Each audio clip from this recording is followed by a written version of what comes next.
Parādīsim tagad, kā iejūgt zirgu bez loka aizjūgā. Tātad vienjūga bez loka aizjūgs. Šī ir krūšu siksna, kas tātad bez loka aizjūgam kalpo kā sakas. Un mēs viņu vienkārši arī šādā veidā viņu mauc pāri zirga kaklam. Un tātad tajā brīdī zirgs ir pilnīgi brīvs stāv un viss ir nostājies un tās mēs uzliekam. Nākamo mēs liekam sedulku. Sedulku, lai varētu atšķirt, kur sedulka ir priekša, kur aizmuguri. Loka aizjūgam atšķirības nav, kur ir priekša, kur aizmuguri, bet šeit ir atšķirība. Uz aizmuguri ir vērsta šī detaļa. Tātad šeit priekšā jums ir metāla āķīts, kas kalpo kā grožus, kur varat aizmest, ja ar zirgu nebraucat un viss. Un tātad šī detaļa, tas ir uz zirga aizmuguri. Tātad zirgam arī bez loka aizjūga arī no kreisās puses jūdzam un zirgam liekam pāri ar visu jau piesprādzēto vēderjostu. Un arī jāseko, lai nostātos viss vietā. Nevaram uzkrāmēt sedulkus kaut kur augšā un te mēģināt, ja kādreiz esat iegādājušies bez loka aizjūgu un kaut kur kaut kas nedara, ir par īsu krūšu siksni, nekādā gadījumā nedrīkst censties kaut kur celt augšā sedulkas, kaut ko mēģināt pievilkt savilkt. Tādā gadījumā ir aizjūgs ir jālabo vai ir jāiegādājas cits. Un mēs nostājamies visi savās vietās. Un jau piesprādzēta astes siksna, viņu uzliekam virsū, lai mums nekas netraucē. Tātad tagad mēs sākam ar to, kad mēs savelkam šo bezloka aizjūgu. Tātad ņemam vēderjostu, liekam cauri. Šī pirmā siksna iet pāri šai krūšu siksnas platajai daļai, un mēs viņu šeit bāžam iekšā un savelkam. Savilkt vēderjostu nav vēlams, bez loka aizjūgam ļoti stingri. Ja? Tātad mēs saliekam, tātad šeit ir uz 4. robiņa. Beidz. Un tātad, kamēr vēl nav savilkts, viss ir šeit ir tik brīvs, mēs brīvi bāžam roku garām, un tātad nav nekāda problēma. Un aizbāžam šo siksnu garām, un viņa tā stāv.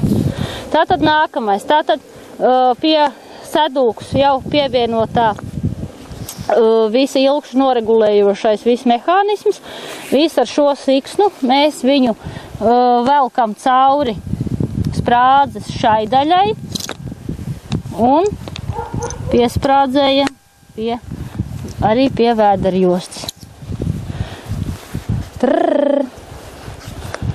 Tad mēs šeit sprādzējam visu tā, kā tas ir jau noregulēts jau konkrētam zirgam, bet kamēr esat iegādājušies jaunu aizjūgu, nevienu reizi nākas tos visus sprādzējums mainās, uz ko ir jāvērš uzmanība, gan arī pēc katras otrās braukšanas reizes kaut kas jau no aizjūga piestiepjās un pieregulējās. Tad šeit mēs arī noliekam vietā. Un arī šeit. Tad viss ir sedulka, mums ir piesprādzēta klāt. Nākamās mēs pievienojam ilksis. Mēs ceļam ilksis, arī vēlam no kreisās puses, bet ja arī celsiet no labās, tā nav nekāda kļūda. Un savu reizi arī zirgu var iejūgt no labās puses pārmaiņas pēc, jo zirgam tas nav pilnīgi nekāds pārsteigums. Jāvērš uzmanību, kad bez loka aizjūgam ilkšu gali, kā redzat, ir stipri kopā, ja šie līkumi ir stipri sašaurināti, ja, lai mēs tā brīvi viņus varētu pacelt, varbūt no šīs puses labāk piestumjam pie zirga un lai nekur nekas mums neķernos. Tātad šeit mēs ir ilksis, kuru gali ir vienkārši šādi ar noliekumu, bez cilpas. Šīs ilkses ir ar cilpu. Un tad ir aizjūgs, kas ir piemērots šīm ilksiem, un vienkārši tas notiek šādi. Tātad mēs izmaucam pa apakšu, uzliekam te virsū un ar šo siksnu mēs pievelkam. Tieši tāpat mēs izdaram otrā pusē, un šeit jau mēs redzam, mums ilgs jau, protams, ir ceļot, viņas ceļās reizē, ja? Tātad zirgs ir nostājies drusciņi, ne mums ne pa rokai. Un tieši tāpat mēs tātad šo detaļu mēs ceļam un izliekam šeit. Un ar šo siksnu un aizlokam te garām, lai braucot mums te nekur nekādas liekas siksnas nekarājas. Nākamās ir streņģis.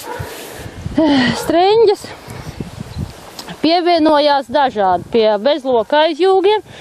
Ir katram gandrīz bezloka aizjūgam, ka pērkat nāk līdzi instrukcija, kā viņš ir paredzēts jūgt. Šis aizjūgs ir ar šādu veidu.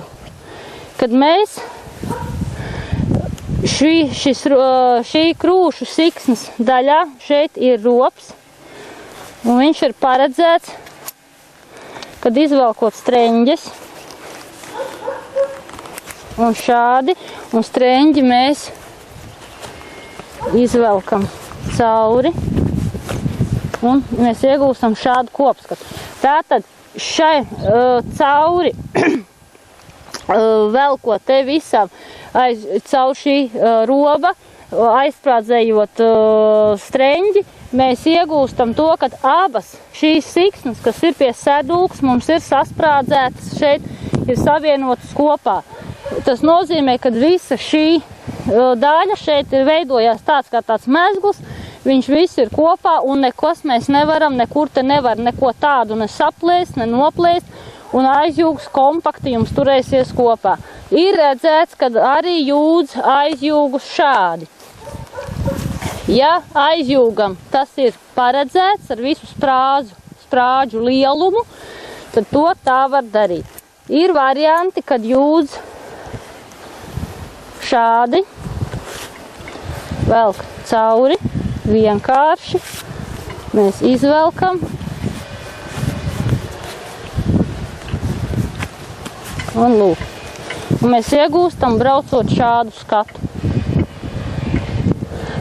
Tā nav kļūda, ja aizjūgs ir paredzēts šādi jūgt, tad to var darīt. Bet ja aizjūgs nav paredzēts tā jūgt, labāk to neizmēģināt un nedarīt, jo tas notiek, kasiet. Mēs tātad pārsvarā zirgs jums vilks ar streņģiem, un pie lēkšu gaitas jūs iegūsiet šādu nesmuku skatu,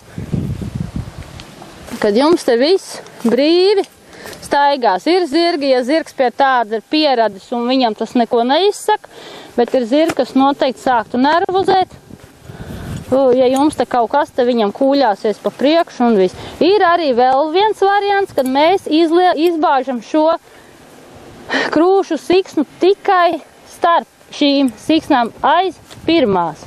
Un mēs piestrādzējam šādi.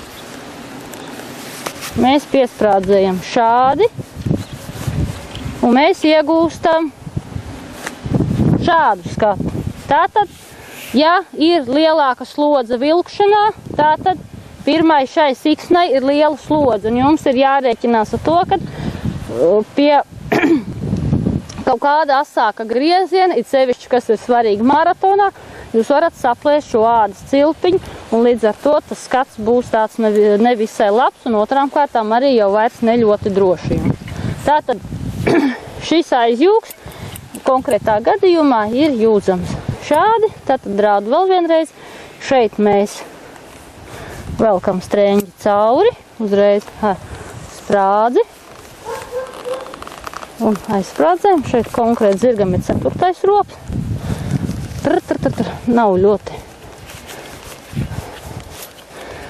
Nav ļoti liels. Un viss. Un šeit izveidojās kompakts, viens vesels mezgls, un uz visām detaļām tiek nesta vienāda slodze. Un tieši tāpat mēs arī izdaram otrā pusītē, kur mēs atkal noregulēsim vietā un velkam cauri. Un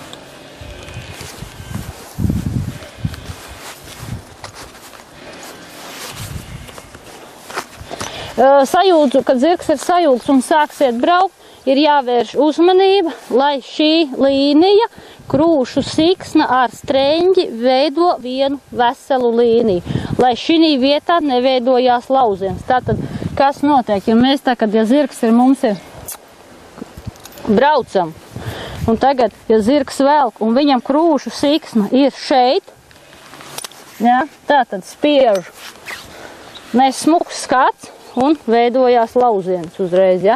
Tātad zirgam viņš pārsvarā nevelk vairs ar krūtīm, ar plecu daļu, viņš velk jau ar kaklu, un viņam mēs traucējam, un zirgam mēs vienkārši bojājam elpošanas sistēmu. Nākamā ir tātad astes siksna, šeit jau viņa ir piesprādzēta, noregulēta šim konkrētam zirgam ar šo sprādzīti. Un tagad mēs uzlieksim slējas, jeb bremzes, kā arī sauc.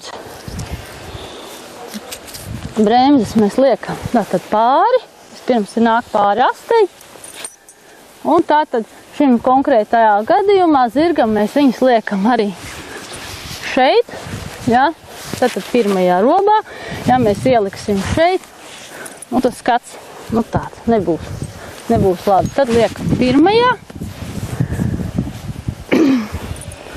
tās ir uzliktas, un šo zirga asti paceļam.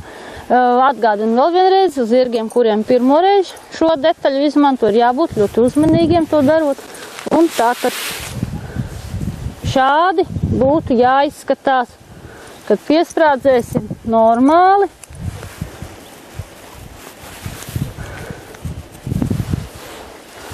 Tātad, ja zirgs skrienot paceļ asti, ja, tad nav šī siksna kaut kur noslīdējusi lejā. Ja. Parādījuši, ja būtu viss mums ceļš stipri par vaļīgu, ja mēs uzsprādzējam kaut ko, it kā domādam, ka zirgam būs pa stingru, uzsprādzēsim pa vaļīgu, zirgs pacels asti, redzat, ir brīvs un nebūs labi. Tieši tādu pašu šo astes siksnas noregulēšanu kļūdu var pieļaut ar pašu šo siksnu, ja mēs viņu palaidīsim stipri vaļīgāk, tad mēs izmantojam apakšējā siksna nāk pāri, tad kas piespiež šo bremzīti, un virsējo mēs ar velkam pāri. Visas siksnas, visus galus cenšamies izsprādzēt cauri visām šim nolūkam paredzētajām cilpiņām. Tad mums ir bremzes, bremžu augstums regulējās, tātad šo augstumu mēs regulējam ar šīm divām sprādzēm, tātad atkarībā no zirga lieluma un viņa krustu un pakaļdaļas izmēriem mēs viņu noregulējam. Bremžu siksnu ir pie ilgsīm paredzētais bremžu cilpiņu. Mēs tātad nevis pa pāri, bet pa apakšu mēs viņu velkam. Tā, lai nevis jānovelk ir ar spēku, bet lai tā brīvi un vienu reizi un otru reizi. Vismaz 2 reizītes būtu vēlams izmest.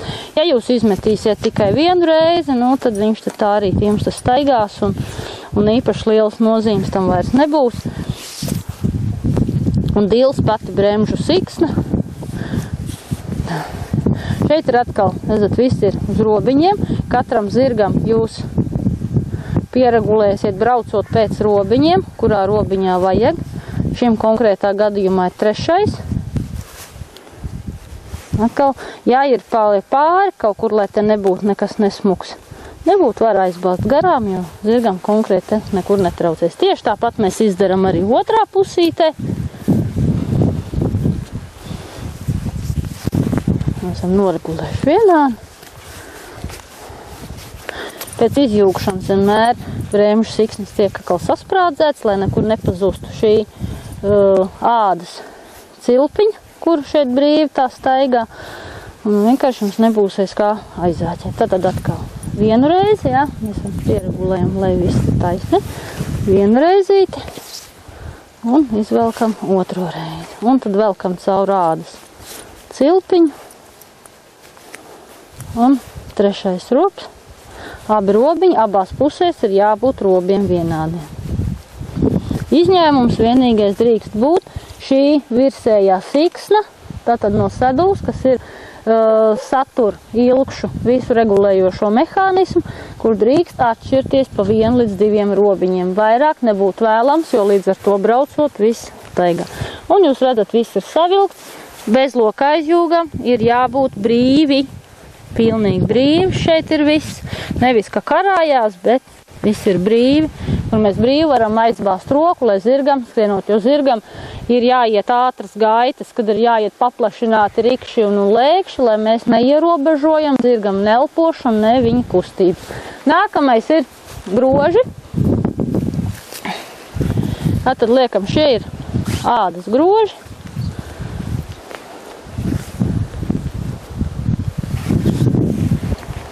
Tātad atkal no kreisās pusītes. Un pārliekam pāri labo pusi un mierīgi. Un tātad no kreisās puses velkam cauri grožus šim riņķim. Tātad šiem riņķiem. Nākamais ir riņķis. Un mēs vedam visu grožus līdz zirga mutei. Un sprādzējam. Atkal šeit.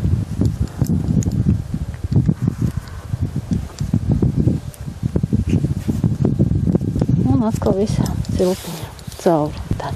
Un tieši tādā pašā veidā mēs izdarām arī labajā pusē. Tātad sprādze ir uz ārpusi un cauri. Viss mēs izvedam cauri šejiem.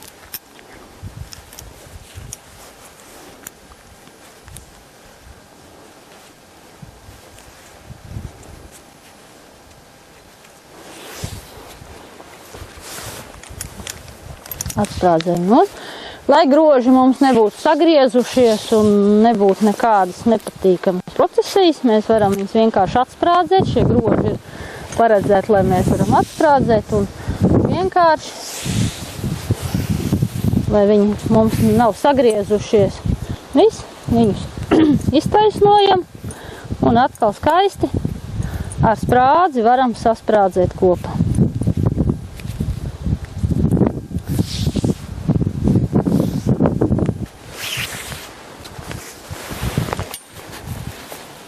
Zirgs ir jums gatavs braukšanai.